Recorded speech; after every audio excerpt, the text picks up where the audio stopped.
Hello, welcome to a candidate forum for the Sacramento City Council, District 1. The candidates in alphabetical order are Jen Chavla, Lisa Kaplan, and Venkat Mechanini. This forum is sponsored by the League of Women Voters, Sacramento County, and the Sacramento Metro Cable Television Commission. I am Mary Kay Williams, a member of the League of Women Voters of Sacramento County and the moderator for this forum. The League of Women Voters is a nonpartisan political organization of women and men. We work to encourage informed and active participation in government. The League does not support or oppose political candidates or parties. However, we are a political organization, and we do, after careful study, take positions on ballot measures and legislation. If you are interested in public policy or just want to support our volunteer work, we invite you to join us. This format for the forum will be as follows. Candidates have 1 minute for an opening statement. They have 1 minute to answer questions in rotating order. Finally, speakers will have 1 minute for a closing statement. The timer is League volunteer Paula Lee. She will give you the 30-second left and the stop sign. We will begin with an opening statement from Jen Chavla.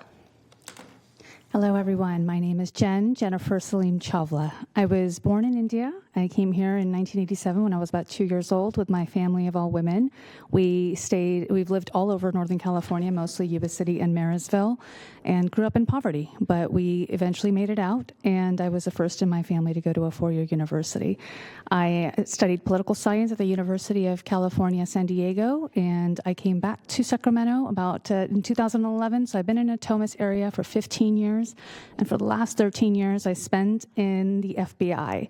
I was an investigative specialist, mostly a supervisory investigative specialist, and all in the Sacramento field office, but I left last year because I did not like the way in which the administration was handling things, and I decided to take my skills and my values elsewhere, and here I am now running for Sacramento City Council District 1.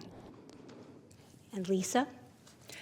Hi, I am your council member, Lisa Kaplan, but my favorite title is Mom. I was raised by a strong mother and a grandmother, and I learned from them that giving back to the community is how we make a better community. So I have spent my life as a 20-year school board member, as a community advocate, as a mom, as a Girl Scout leader, giving back to our community because I believe it's important. When you invest in your community, you make a difference. And when I ran for council in 2022, I've made promises on homelessness, public safety, and economic development. And I'm here to say in 2026, I kept those promises. We have more housing. We are finding ways to build out North Natomas Regional Park and Innovation Park. Crime is down 12%, and that's why I'm supported by our police officers, firefighters, Senator Angelique Ashby, our sheriff, our DA, environmental Dems, women Dems, LGBTQ community, and I would be honored to earn your vote. Venkat? Yeah, good morning, everyone. My name is Venkat Mechanini, and I have been living in Natomas for the past 20 years. I had the opportunity to work with many organizations, including Homeowners Association, which has allowed me to stay closely connected with our community. I am proud to serve as a Sacramento City Council representative, District 1. Our district is home to vibrant neighborhoods and hardworking families that make Sacramento such a special place to live. In this role, my focus is on making our neighborhood safer, addressing homelessness, and supporting and growing small business in our district. I'm committed to listening to residents, understanding their concerns, and working collaboratively to find practical solutions. Thank you for this opportunity. I look forward to working closely with all of you to address issues and strengthen our community. Thank you.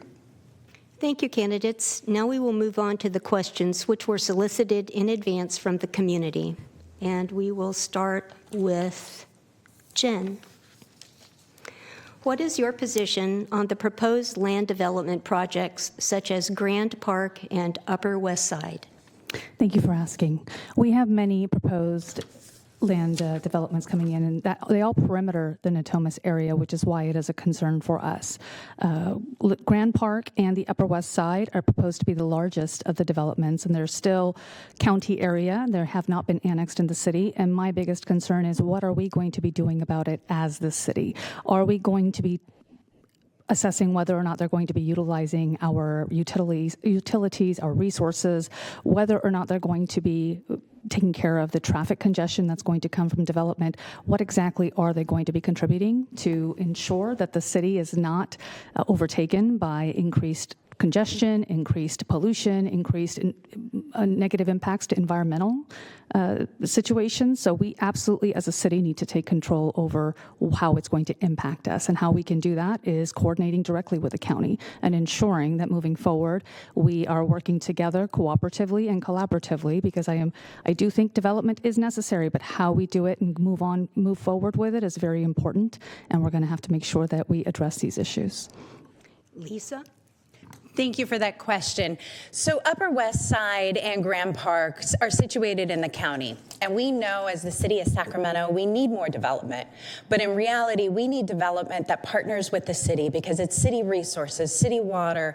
A lot of times where you look at Upper West Side, that is going to have huge environmental, traffic impacts. And so as a position as your council member, I have partnered with Vice Mayor Talamontes and the mayor, and we sent out a letter to the county saying we are opposed to the development as is.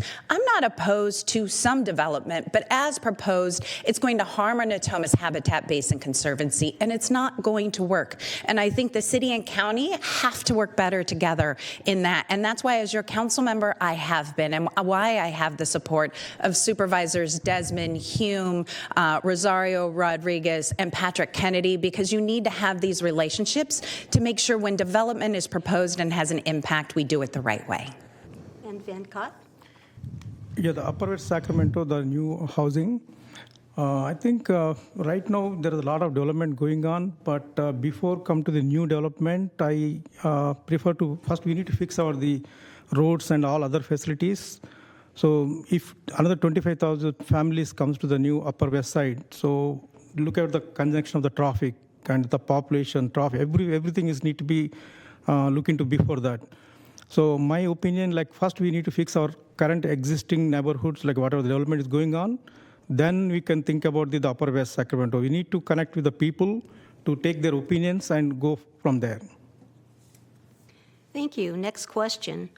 What is your position on the proposed tiny home village in North Natomas? And we'll start with Lisa. Thank you. This is a great question. I am opposed, and I think it's a travesty that we call them tiny homes. They are sheds that don't have running water or toilets. And so as proposed as your council member, I am opposed to these.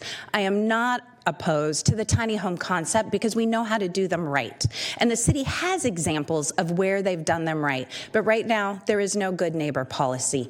The city is running a $60 to $70 million deficit. This is being constructed with $3.5 million of general funds. At the same time, we have proposed at the city for cutting parks maintenance, police, and fire.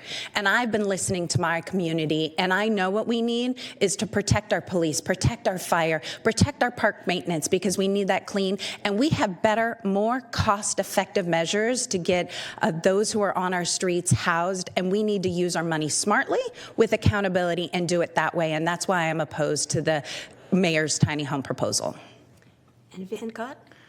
Yeah, and the tiny homes on the Bel Air and El Centro. So these are 40 units are very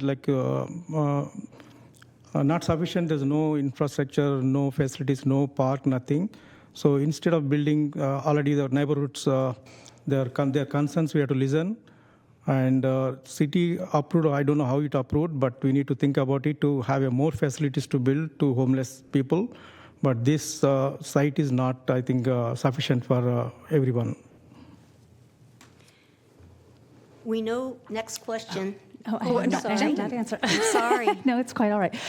Thank you for asking. You know, I'm going to take a bit of a different stance here. I am a firm believer that we need to house the unhoused, and we have a rampant homelessness situation in the city of Sacramento that we need to address. The tiny homes is going to be but a drop in the bucket of what we need to do to solve that problem, but that doesn't mean we shouldn't do it.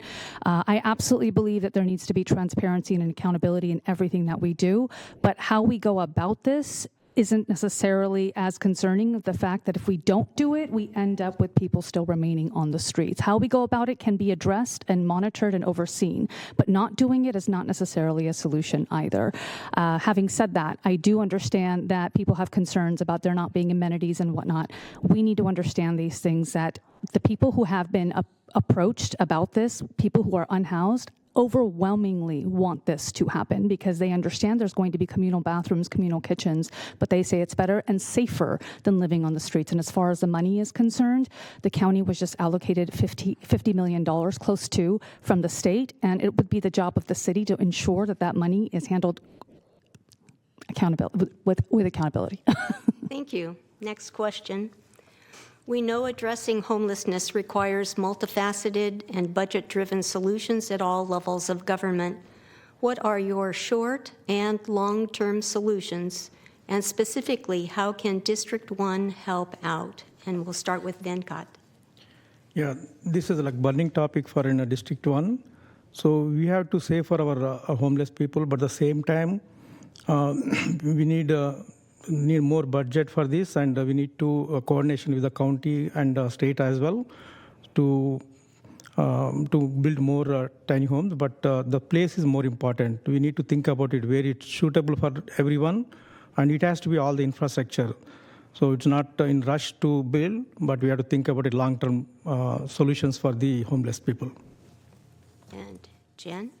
And I'm glad I get to continue my last statement. So in terms of accountability, we absolutely need to make sure we know where the money is going. As of right now, a lot of money has been spent towards the homelessness problem, but we don't really have much to show for it. So the number one thing is we need to make sure that the money that's coming in from the state that's being designated for homelessness, whether it's county or city, needs to be accountable. Secondly, yes, District 1 can do their part, and that includes the tiny homes. Now, the misconception is that a tiny home is going to be like a shed or a camp. Not necessarily. It is called interim housing. Those that live there would have to pay 30% of their fixed income, and the idea is to get them used to paying a part of their income so they can move into permanent housing. We don't want people relying on the system forever. So the idea is let's get them used to putting a portion of their income towards the housing, as everyone would have to, while still finding a way to make an income or bring in more money or make sure that they do have a way to live safely in closed quarters, not outside. So yes, District 1 does have some responsibility to bear, as does every other district in the city of Sacramento, because we are a part of the city of Sacramento. And we need to make sure that we're all doing our part, and so we can ensure that people are housed. Thank you. Lisa? Thank you. So District 1 is doing their part. We have the Women and Children's Shelter that was set up by Senator Ashby. But the problem is that was set up and community promises were made, and that is now not only a Women in Shelter program. So first, we need to, as a city, be transparent and hold our word and our promises to our community. One of the things I've done as your council member is asked and received several audits of our homeless programs. And what we've found is our hotel motel voucher system is one of our most successful. It's not only about getting them into housing, but it is also getting them into services. And that's why I pushed forward that, and the council adopted, that we clean our streets, that when people get into housing, we get them into services, because that's how we keep them out. So long term, we need to focus on the most successful programs, because our community and our citizens demand that of our taxpayers. Long term, Natomas is home to over 30% of the affordable housing in the city of Sacramento. So we are keeping people off our streets, but there's much more to do. Thank you. Next question. Signatures are now being collected to put ranked choice voting for city elections and safer streets, affordable transit on the ballot. Will you be supporting or opposing these ballot measures? And we'll be starting with Jen? Thank you. Ranked choice voting, I think, is a smart way to move things forward in the electoral process. I think it saves money. I think it also gives the public a chance to have their vote truly count. As of right now, if you cast a vote for one candidate and you kind of like more than one, it doesn't matter if you only vote for one, then it only counts for that one. With ranked choice voting, you can actually choose by rank which candidates you like the most and the least, and then the public chooses accordingly. So I am in favor of that. As far as the transit measure that's going to be on the ballot or proposed to be on the ballot, I do think that we absolutely need to first make sure that all of the avenues for which money has been allocated for public transportation has been accountable, meaning are we making sure that all of the money we have already spent is being spent appropriately, and are we really out of money? Do we really need to tax the public? And if after all of these audits have been completed, which they may have been, we absolutely need to look into finding a way to fix our roads, enhance our public transportation, and do what we can to make it work. Lisa? Thank you. I have signed both proposals heading to the ballot because I believe that voters should get the opportunity and the choice to choose. Do they believe in ranked choice voting, and do they believe in funding more for public transit and safer streets? I am supportive of ranked choice voting, and I am absolutely supportive of safer streets, and that's what I've spent the last 4 years as your council member working on. How do we increase protected bike lanes? How do we slow down cars? How do we put more lumps in our neighborhoods? How do we do, and I've helped lead the Quick Build Safety Team. But that's with limited funding. And I served on SAC-RT, and I know how much money the city of Sacramento gets for our roads and our transportation, and it's very little. Natomas only has 2 public lines. We need more. We need this money. Natomas has been promised the Green Line. We're never going to get the billions of dollars to get it, so that's why I've proposed bus rapid transit from downtown to the airport. But we need this funding that has built-in accountability measures to spend in our roads to keep our community safe. And Venkat? Yeah, I support the ranked choice. That gives the opportunity to voters to select. And at the same time, we have to develop our, already is developing the District 1, but we need to, again, always I'm saying that we need to have a more infrastructure and try to avoid that congestion, traffic congestion. Those things we need to be look into it. Next question. What is your position or vision for creating a new bridge and road extension over the American River? And we'll start with Lisa. This is a great question because you can actually follow where I have voted. The City Council approved a plan that it destroys Discovery Park, adds vehicles and other things, which when we talk about climate change, we have to look at doing things smartly. And a jewel of the city is Discovery Park. Currently, we do have a bridge, and it's called 160, and we know we need to upgrade it. And if you look at the plans presented to council over 10 years ago, there was a plan for upgrading 160 to add in protected bike lanes and make it so that it's safer to cross. That is more cost-effective and does not destroy Discovery Park. Because I think when we look at climate change, we have to balance. We know more vehicles on the road means that there is more pollution. And we also need to invest in public transit. I would be supportive of a bridge if it was solely focused on public transit, emergency vehicles, walking, and pedestrian. That bridge opposed by the City Council is going to cost over $500 million, of which we don't have. Thank you. And Venkat. Yeah, I support that new bridge because there are several reasons. Right now, in the office hours and the peak hours, the traffic is more congested. So if you have more expanded bridges connect to the downtown, that would be really great.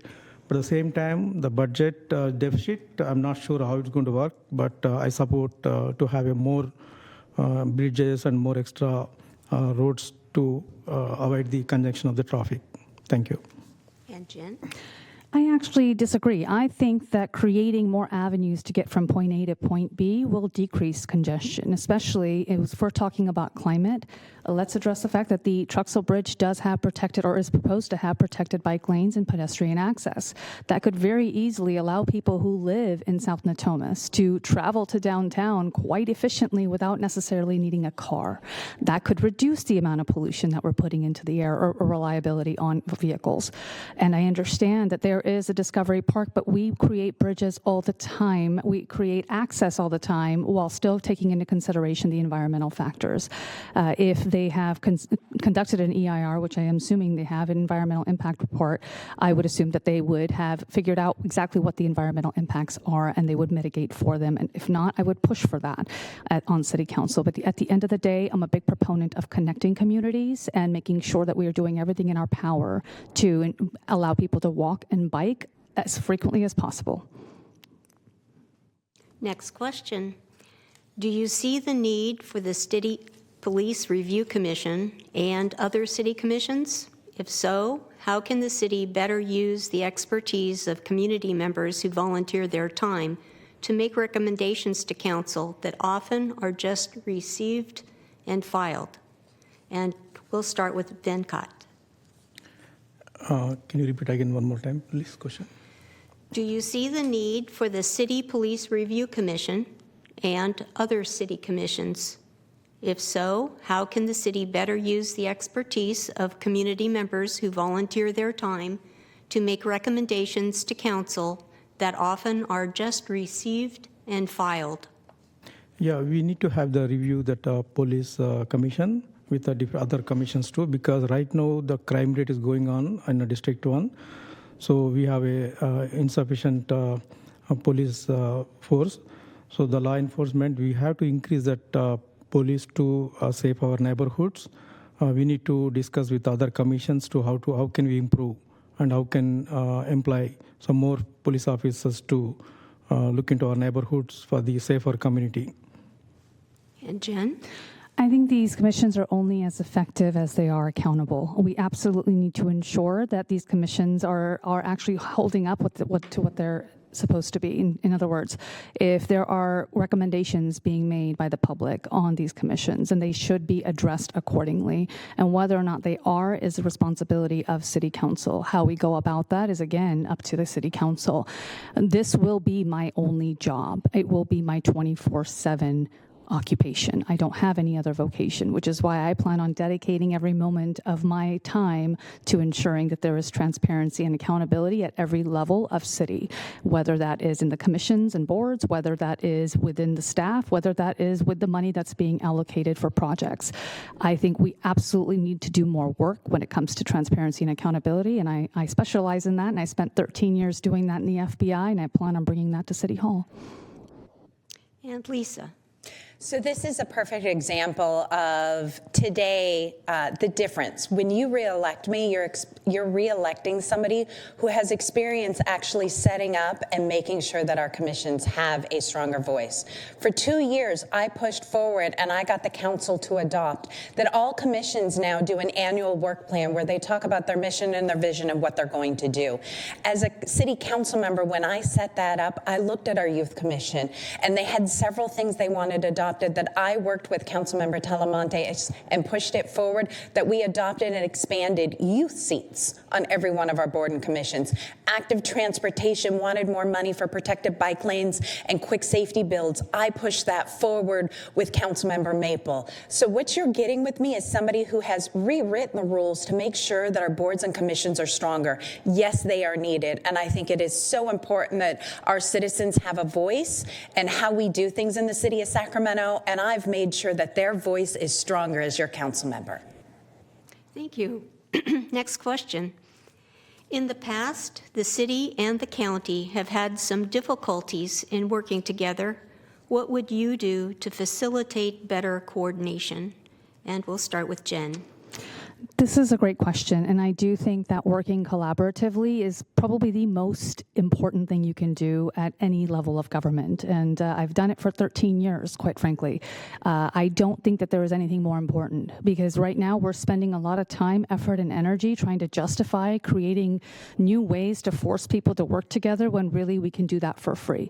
And what that takes is putting aside certain ego, certain pride, certain whatever it might be that normally would keep people from moving forward, whether it's differing political views, whatever it may be, and putting the public's interest first. I don't see that necessarily happening at every level of government. I surely didn't see it at the federal level. That's exactly why I left. So what I plan to do at the local level is continue building strong relationships, working relationships, collaborative relationships at the city and at the county, and ensuring that we have open lines of communication and furthering the relationships that we have to ensure that we have exactly what we need at the city level. Lisa?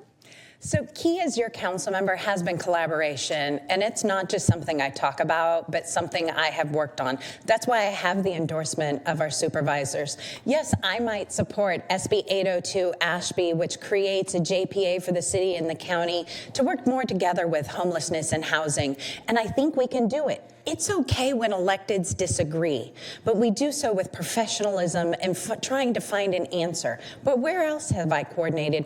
I pulled together stakeholders with our creeks and our waterways and our canals and RD 1000, and we're now working together to get people off our canals into services and working with the River City Waterway Alliance to clean up, which in 4 years, they've cleaned 4 million pounds of trash from our waterways, which I've helped them with.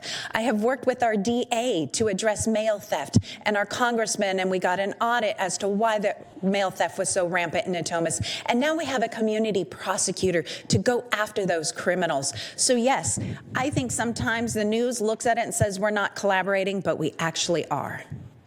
And Venkat? Yeah, in my opinion, everybody has a different opinions, but we are working for the community. We are representative for the community. So we have to collaboratively work with the city and county to come up with the solutions ultimately we are working for the community for District 1, right? So the representative, so we have to work with them to collaboratively and find out the solutions to all work together for the public. So then that's more important. So any ego or anything that we have to think about it and we'll collectively work for the people. Thank you. Next question. Crime is huge in Natomas. Porch pirates, vandalism, mailbox break-ins, and shoplifting. How do you propose to keep our communities safe? And we'll start with Lisa.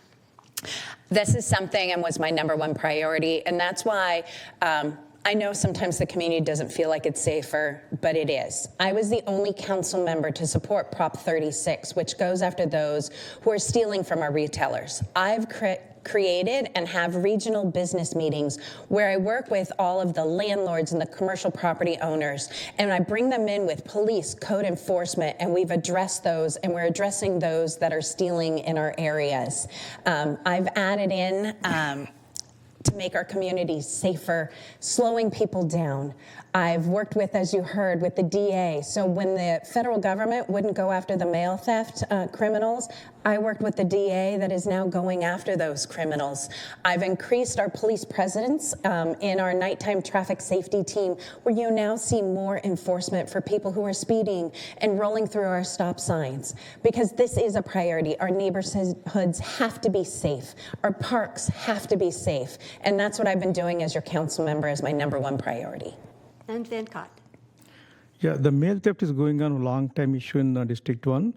So there will be more important documents and other things. We have to increase that police enforcement or the community security to look into it. And other option, we have a plan for to have some cameras to think about it. But the mail theft is going on. We have to think about it to protect that mail theft. And Jen. Yes, I go canvassing on a regular basis, and this is one of the biggest things that people tell me at the doors, which is we don't feel safe. And if your public is telling you they don't feel safe, it is for a good reason. We have a lack of public services such as police. We don't have it there in Natomas. The units that are designated for North Natomas often get rerouted, and that's because we're not considered a quote-unquote high crime area. Whether or not that is exactly the case doesn't matter. The point is we need more presence of patrol in our area because that's what our tax dollars are paying for. In my ballot statement, I assured the public that not only would I make this happen, I would guarantee it by assuring that part of the district budget that's allotted to my office would go towards securing patrol in the North Natomas-Robla area, especially to tackle mail theft, which is our highest crime problem. At the same time, we have more work to do. We need to make sure that the tax dollars that we're paying to ensure that the police are apparent and visible to make our people feel safe are actually patrolling our area as they should be. Next question. 2 teenagers with guns, 1 dead. A tragedy at Natomas High School. What strategies and policies will you put forward to reduce gun violence citywide? And we'll start with Venkat. Recently, everyone knows that recently that gunshot happened in the Natomas High School. So this is basically the law in between state and federal. But as a council member, we have to restrict more the licensing policy here.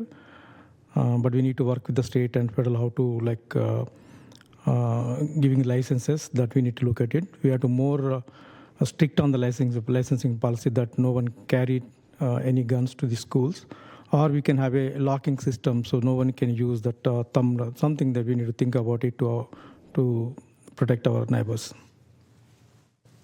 Thank you. And next is Jen. Yeah, this is one of those situations where we absolutely need to address how we're going to move forward. The fact that a child died on a school campus because another child brought a gun, I say child because they're children, and this is a fact, because another child brought a gun to school is unacceptable. I think this speaks volumes to where we are as a society in general. I think COVID did a number on these kids. I think parents are lacking the resources that they absolutely need to help our kids, and we need to do more as a government, and that means helping them wherever they need help. That doesn't necessarily mean putting in more SROs or metal detectors to make people feel less safe. It means preventative measures, whether that's tighter and stricter gun control, whether that's training, whether that's compassionate reliability on services for families. Something else needs to be done immediately because people need our help, and this has not been addressed in the way that it should be. We need to be preventative, not reactive. And Lisa. So no child should have to fear for their safety, and no parent should have to have the call that their child has died from gunshots. As a former 20-year Natomas school board member, I prided myself on bringing in community-based organizations because we know violence doesn't begin in our schools, but begins in our communities and at our home. And as a school board, or as a now council member, I've invested in our children's fund in Measure L of making sure Brother to Brother, Impact, Improve Your Tomorrow, Voices of Youth, Roberts Family Development Center is working in our communities and in our schools because we have to go to our children where they are to address violence. That's why I put forward a gun proposal to tax and bring in extra funds to address youth violence. And I am working closely with the school district who has asked for additional SROs to come back after the city counciled them, which I support because we need our SROs, we need our community-based organizations to come together. And it's because we have those community-based organizations that we can see a difference that will be made. Thank you. Last question. Is there one particular issue or project that motivated you to run? And we'll start with Jen. I will say on a ground level, one of the reasons I'm running for city council is that I am very cognizant of the fact that our structures around us federally are crumbling, and we absolutely need to do something about it. And the only way to do it is to rebuild locally, and we have to do it right. That is one of the main reasons why I'm running for office, because public service is in my blood, and I could no longer serve the public with integrity at the federal level. So I'm planning to bring that to the local level. Secondly, the only reason it's even on my radar to run for office is because so many community members came to me and asked me to consider it after I left the FBI. They said, Jen, we think you have the skills that we need, whether it's the integrity, transparency, accountability, or the fact that you know how to run teams in the field, 10 people at a time, and tell them exactly what to do and how to do it and be right and be on top of everything at the same time. It's not easy to do what I did for 13 years, and I have gained a lot of skills and a lot of experience that I plan on bringing to the local level, and people in the community have already seen that. And Lisa. So I love our city. I was built and came from a family of public service. So for me, running is about giving back, is about making the difference in our community. So what makes me run? The fact that I brought in our first cricket field into North Natomas, that I have opened 3 parks, that I am finding a way to build out North Natomas Regional Park and partnering with our senator to get a $500,000 grant to build out another meadow, that we've got the aquatic center, that we are building Innovation Park. I love our community. I love finding solutions. I love working together because when I talk to our neighbors and our community, we love Natomas. We love Robla. We want safe neighborhoods. We want to know that our children can grow up and there are good jobs and there are safe streets. And so I work every day to do that because this is what fills me up. This is what fills my bucket as a mom, as your community member, knowing that we can make a difference for the good. And Venkat? Yeah, I love Natomas. I have been this Natomas past 20 years. I know the Natomas, how it's growing. So, and also I have been committed to the community for doing so many things for this District 1. I was like worked as a many organizations and I worked in associations. And this is the right time, like everybody says, like I work, wherever I work, I did something better for that organizations. So same thing, I want to do something more because a growing city, there's a lot to do. That's the reason I just want to contesting for a city's council, and I'm going to do much better. That's what my plan is. Thank you. Thank you, candidates. We'll have the closing statements now, and we'll begin in reverse order with Venkat. Yeah, thank you all for your time and for being part of this conversation. Over the past 20 years in Natomas, I have seen what truly makes our community strong. Our people, we are a district of hardworking families, small business, and neighbors who care about one another. If I'm given the opportunity to serve, I will focus on what matters most: safe neighborhoods, real solutions to homelessness, and stronger support for our local businesses. Together, we can make District 1 even better place to live, work, and raise our families. I respectfully ask for your support. Thank you. And Lisa? And I want to thank our community for their support these past 4 years. I created the One Youth Natomas, and last year our youth served over 2,000 hours giving back to our community. The farmers market opens on May 30th. We host cultural events every summer. I created the first Juneteenth. There is so much that I love about Natomas and Robla. I got $300,000 for Robla to upgrade their parks. I am working with Twin Rivers to create another park in the Glenwood neighborhood area. As your council member, my job is to continue pushing to make sure life is better for everyone. And I have done that. I've done the hard work. I do it every day. I have amazing staff because it isn't an I, it's a we. And that's why I have police and fire and so many community members and leaders who are standing behind me because we together have made District 1 a better place to live. We have made our city safer. We are building a new soccer stadium. We are upgrading Old Town. We are making this the city you want to live in, and I would be honored to earn your vote. Jen? Thank you again, League of Women Voters, for having us here. I really do appreciate the opportunity to tell you why I am the right fit for Sacramento City Council District 1. I, again, have been talking to many people, and the only reason I'm running is because people do not feel safe, they do not feel heard, and they do not feel prioritized, not as a community, not as people. And I am here to tell you that I've already been doing the work behind the scenes. Things that I may not know, I have learned. And what I am willing to learn is a lot more because I have the capacity for it.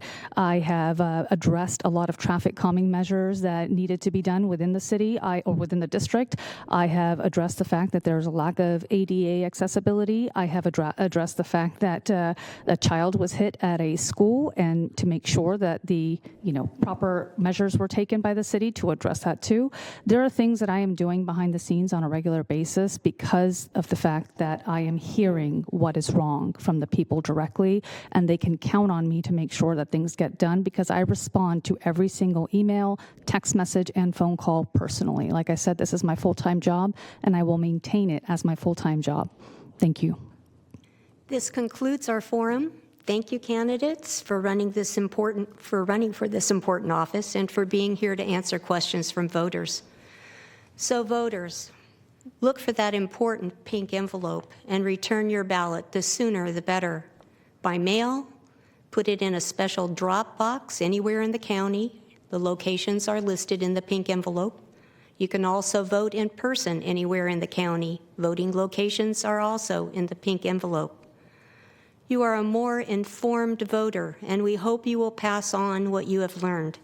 You can also pass on a recording for this forum.